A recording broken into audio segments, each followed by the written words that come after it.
Trauma is the great human equalizer.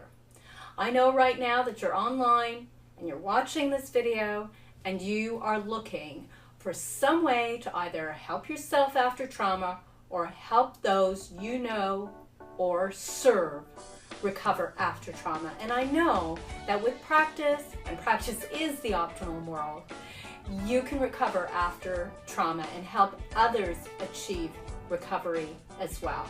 Now, when I talk about practice, honestly, I cannot tell you how important this piece is, because without practice, the wound of trauma, the power in which it impacts our minds, our bodies, and our beings becomes such a deep wounding that it becomes imperative that we make it our business every day to work daily, to do what we need to do to recover after trauma.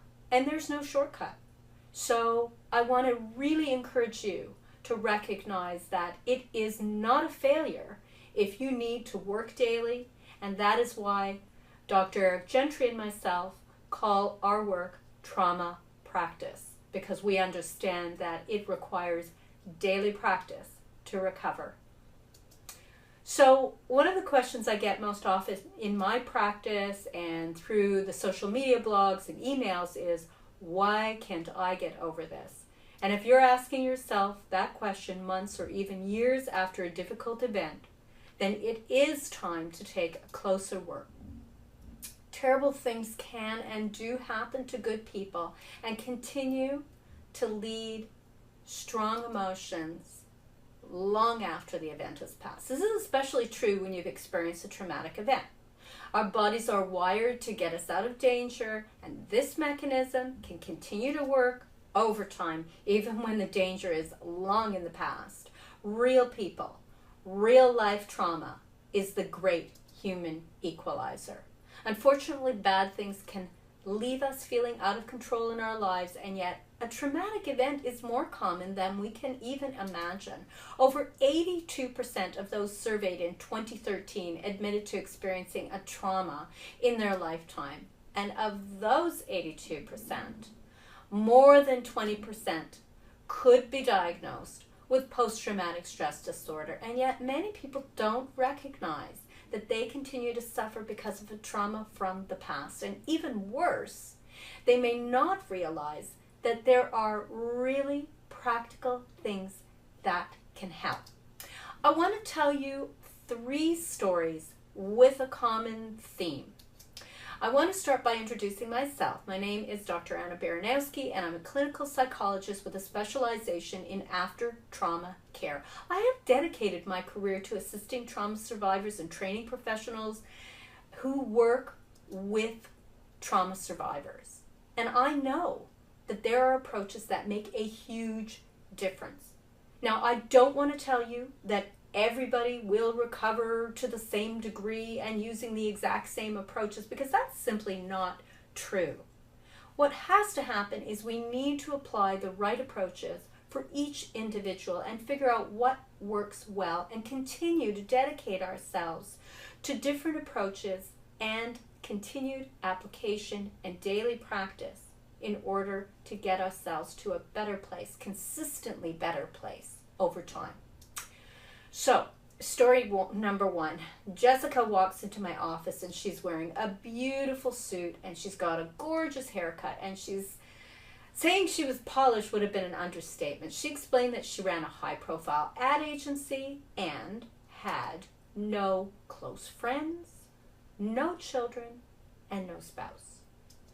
She had a health scare last year at the age of 42, and I could feel her loneliness as she described lying in bed after surgery with no one she felt close enough to call when she woke up. She explained to me that she didn't feel safe sharing her vulnerability with even one person, and I said one word: lonely, and she started to sob quietly. This breakdown was Jessica's breakthrough and the beginning of her year of revelations and growth. Now, Peter. Peter grew up in a rough part of town where fitting in meant bullying or being at the risk of being bullied. And the mistreatment started in his own family with his own two brothers who picked on him daily. As soon as he was old enough, he joined the military to get away from poverty, to get some education, and to start a new life far away from a family who just seemed to have no interest and no resources for him. He deployed overseas shortly after successfully completing basic training, and he was at the top of his class and finally feeling really good about himself.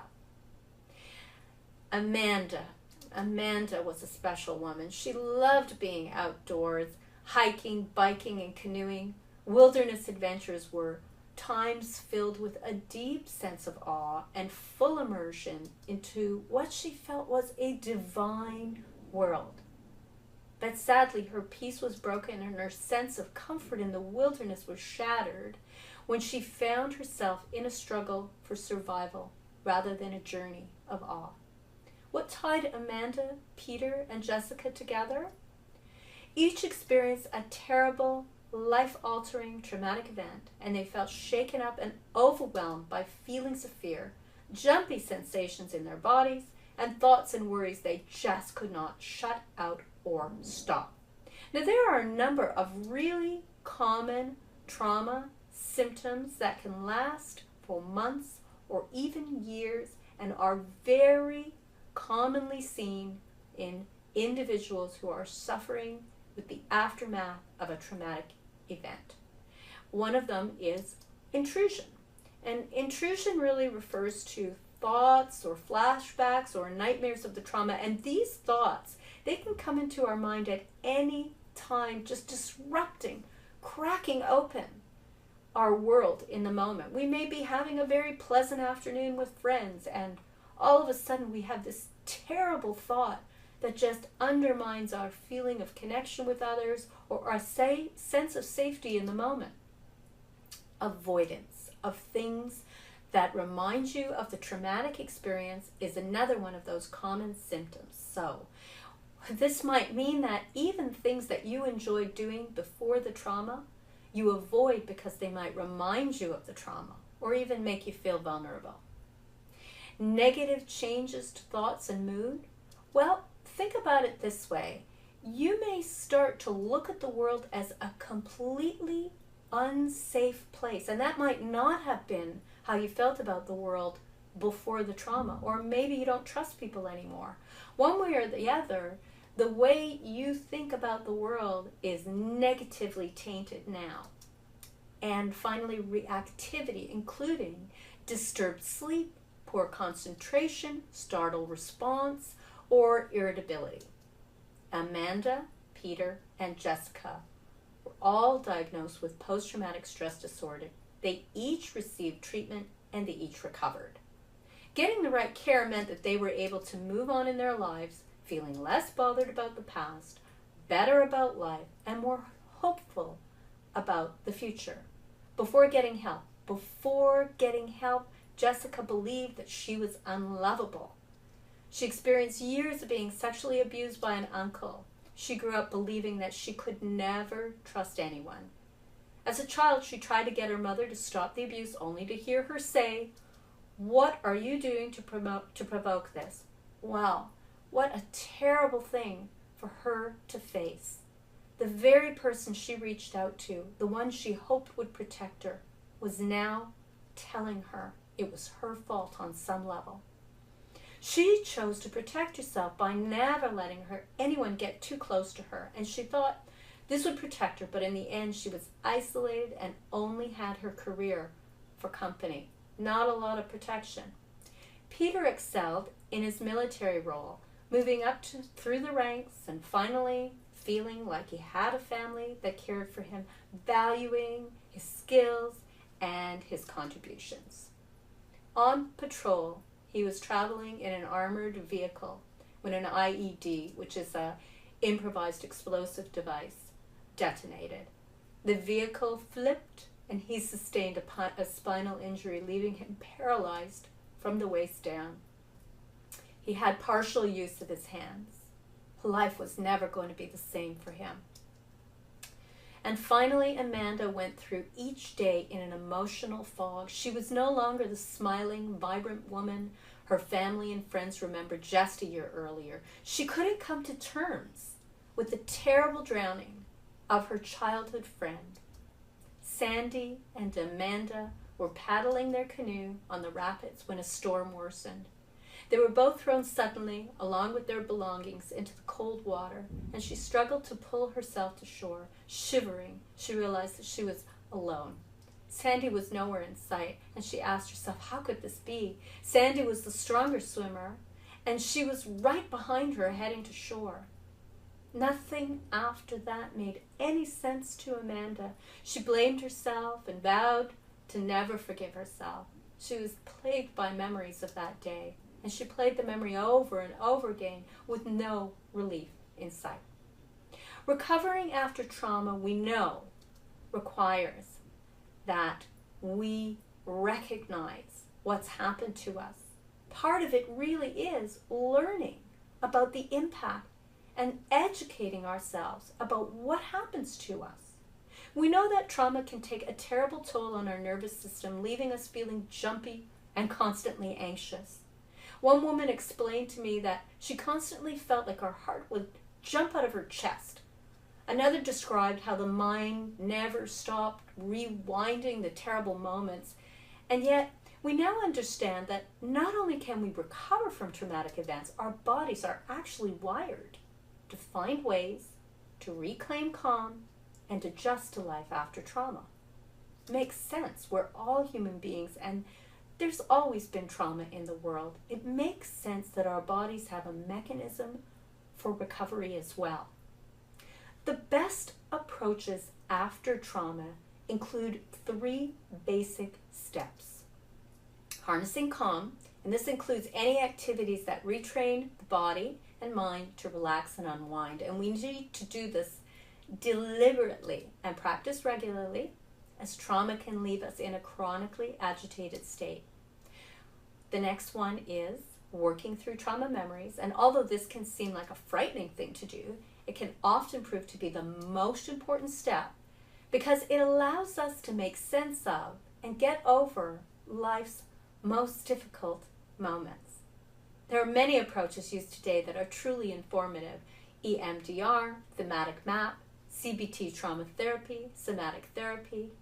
Anyways, the next one is, and the final step is reconnecting to life today. And this really means integrating everything we've learned and moving back into life as we want to live it today.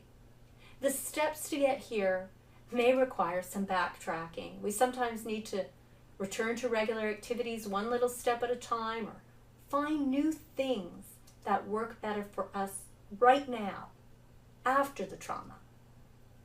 So some tips for you after trauma. Whatever you choose to do, it's critical to know that you do not have to do this alone, and that there are people and programs that can help you wherever you are. Here are 3 small things that might help. 1, start by learning about the impact of trauma. Watch PTSD Can Feel Like Taming Wild Horses. 2, read the 25 tips for dealing with trauma. And finally, begin the first 10 days of the video stabilization program. That's part of the trauma treatment online program. These first 10 days are absolutely free. All you have to do is visit whatisptsd.com and select the 10 days absolutely free link. And finally, use the breath trainer so that you can develop a good breathing pattern that will help your body settle down and recover.